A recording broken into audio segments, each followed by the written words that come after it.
Hi, I'm Pattu from freefincal. Today, let's talk about an interesting question asked by a reader. I am only 26 or 27, so why can't I invest 100% in equity for some years initially and then I will switch to, let's say, 50% equity or 50% fixed income or something like that instead of starting with the standard 60% equity and 40% fixed income? Why can't I initially invest 100% in equity for some years?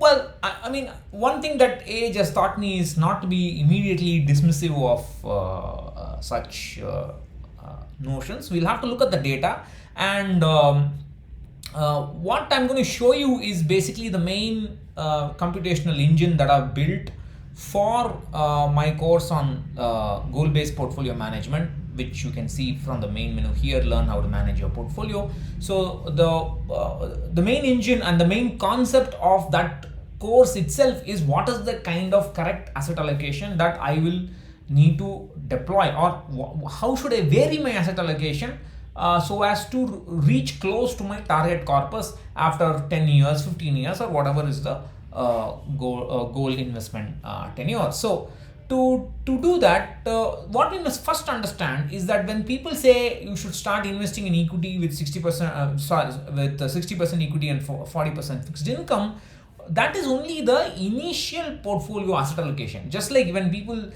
talk about 4% withdrawal rate or 3% withdrawal rate, that is only the initial withdrawal rate in the first year of retirement. Similarly, this is the asset allocation initially for the first few years. After that, how you choose to vary the portfolio is where your success will lie. Many people, particularly those with a conflict of interest, argue that for long-term goals, until the 3 years before the goal deadline, you can invest in 60%, 70% equity, and then you can start reducing it. That kind of logic is nonsense, which I have shown inside the course. But here we will consider a very particular example. We will consider a 20-year goal, and we will consider 100% equity for the first 10 years. Then the person switches to 60% equity for the next 5 years, and then to 0% equity for the next 5 years.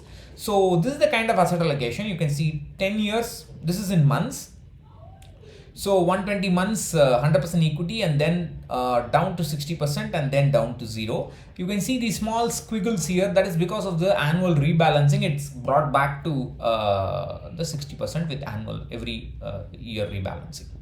So what we will do here is to take the S&P 500 total returns index and the 1-year US Treasury bill index for the backtest. We will use 660 monthly returns, and we will backtest it over 421 20-year periods.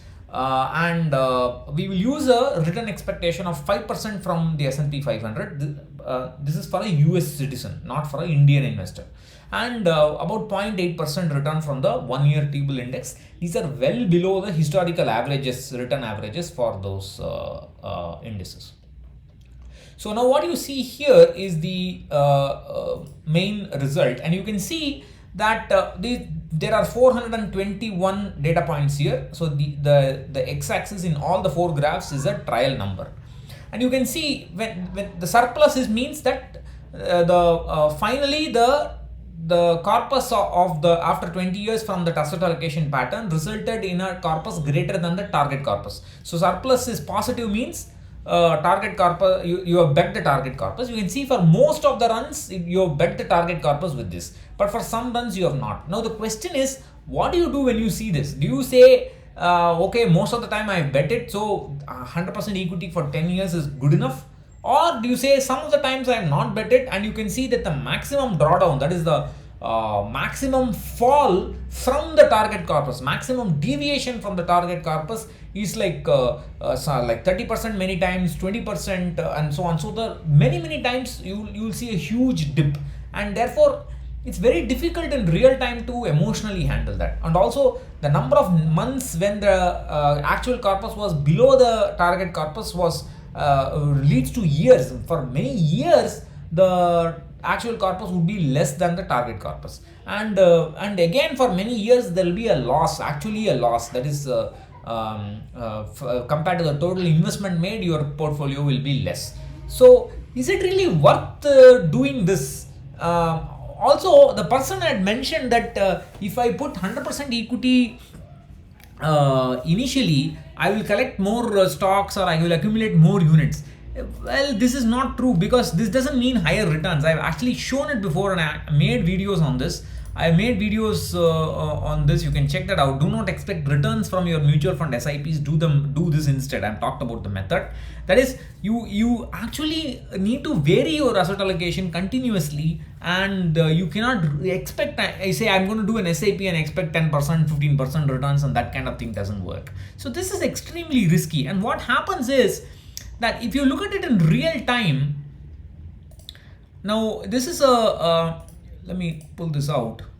So this is a graph of the total expected portfolio, that is the blue line, and how the portfolio will grow according to your expected return estimates, and because of market conditions, how the actual portfolio will grow. This is one run. So what I have shown in this graph is 421 such runs. So one run is, this is one run, and this is 421 such runs. And you can see here, after 90 months, when you look at the portfolio, the actual portfolio is greater than your target. So it looks good, everything looks good, but then it starts dropping. Then there is a crash, and you can see after 120 months, you can see the actual portfolio value is lesser than the expected value. And then it keeps, it's less until 160 months, and then only it starts moving up. So at this point in time, you will be in despair. You've been investing for most of your tenure and you have not even hit your target. This is the, when you look at it in hindsight, when you look at it at this point, it looks like, okay, you have achieved your target. But look at the journey, look at how difficult to emotionally go through this journey it will be for an investor holding that much of equity initially.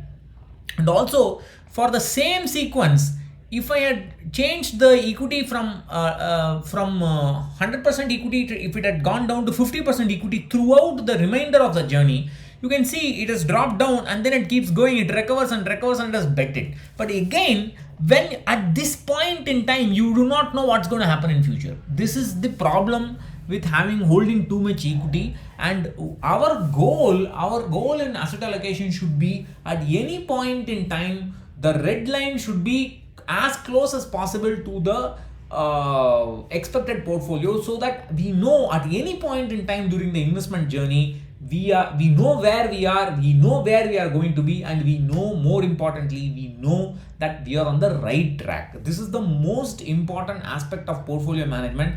Everybody is talking about equity will give you returns over the long term, market will move up over the long term. Nobody is talking about the journey. The journey can make a huge difference to your fortunes. It can be good as well as bad. When it comes to returns, you should not cherry pick returns. You should not cherry pick the best returns. Similarly, when it comes to risk, you should always cherry pick the worst risk. You should not cherry pick the best returns. You should always cherry pick the worst risk, because if your investment strategy is not able to handle the worst risk, then basically it's like saying I'm leaving the fate of my hard-earned money to luck. And I think our money deserves better respect than that. So it's better to have start with a 60-40 kind of asset allocation, or even 50-50 is good enough. And then why you should vary your asset allocation, how you should vary your asset allocation, particularly after retirement. That is what I teach in the lectures on goal-based management. And if you are interested, you can join that. Bye-bye.